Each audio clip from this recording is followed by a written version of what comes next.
Greetings friends, my name is Pavor Shtermo and now we will unveil the top news of these days. As a result of the strike on the Morozovsk airfield in Russia, 6 aircraft were destroyed and 8 were seriously damaged. This is reported by the Ukrainian mass media with reference to sources in the Security Service of Ukraine. They report that the drone attack was a joint operation of the Security Service of Ukraine and the military and defense forces. As of Wednesday morning, at the airfield were located 19 Su-34, 1 Su-30 and 5 Su-27 airplanes, with 2 helicopters. Which of them were damaged and destroyed is currently being established. However, it is exactly the Su-34 frontline bombers that Russia uses to drop guided aero bombs on the positions of the armed forces of Ukraine and the Ukrainian frontline cities. In addition to the airplanes, about 20 soldiers were wounded or killed. This special operation will significantly reduce the combat potential of the Russian army. I would like to note that the Ministry of Defense of the Russian Federation announced the downing of 53 UAVs last night, but already today, local authorities are writing about the injuries of 8 investigators as a result of the detonation of a drone at the airfield. Also, local authorities ask residents and guests of the city not to stop in the area of the military airfield and military infrastructure facilities near the city of Morozovsk when driving along the Morozovsk-Volgodonsk road. Of course, for security purposes. Russia shows don't look up in the best examples, although I would advise the Russians to listen to the head of Tatarstan after the drone attack on the city of Yelabuga. There is no need to wait for missile defense to work. It solves other problems. We must decide on our own. Every enterprise, every municipality, every city. Rustam Minikhanov, head of Tatarstan. He also called on emergency services in Tatarstan to be prepared in case of an emergency. Let me remind you that unknown drones attacked enterprises in Yelabuga and Nizhnekamsk earlier in the morning on April 2nd. As a result, the oil refinery and drone production plant were destroyed, as well as the residence of the workers at this plant. It is interesting that not only students of the local college, Yelabuga Polytechnic, but also teenagers from Africa were involved in the production of shaheds in Yelabuga. Haven't you heard about the suffering of their children? Meanwhile, unknown drones are attacking airfields and military factories in Russia, which are legitimate military targets. The Russians continue to attack Ukraine's civil and energy infrastructure. As a result of numerous airstrikes on power stations, the subway in Kharkiv stopped.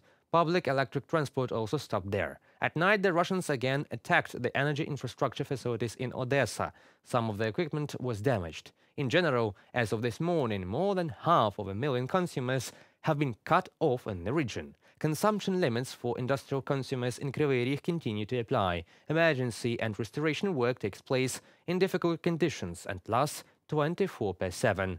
In southern region, repair crews of Ukrenergo returned to operation the 330 kV line damaged during shelling. However, the Russians are so cynical that they use double strike tactics, launch their missiles and drones at the same place with a time difference to kill more rescuers and energy workers. It was like on Thursday night. This happens today as well. And only a timely warning of air danger and a quick response prevent new victims among those who help restore normal life to civilians during war.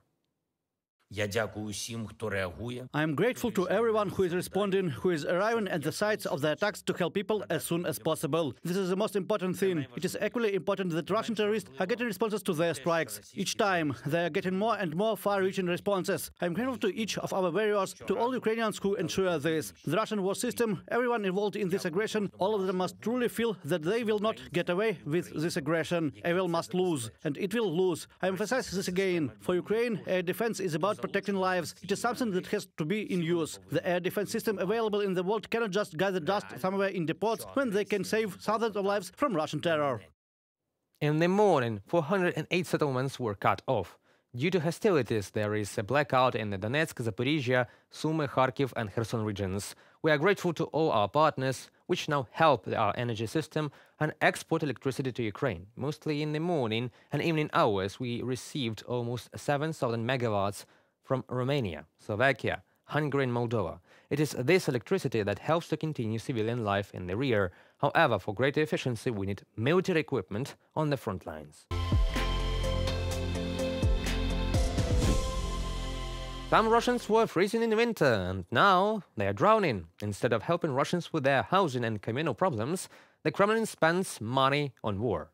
And floods in Russia are now in many regions. In Orenburg, instead of clearing and making rain drains, the tractor simply drives water in the puddles. In Altai, the head of the village council swam along a flooded street to show the water level in the village. According to him, the central authorities are to blame for the flood. The latter's equipment pumps water in a circle.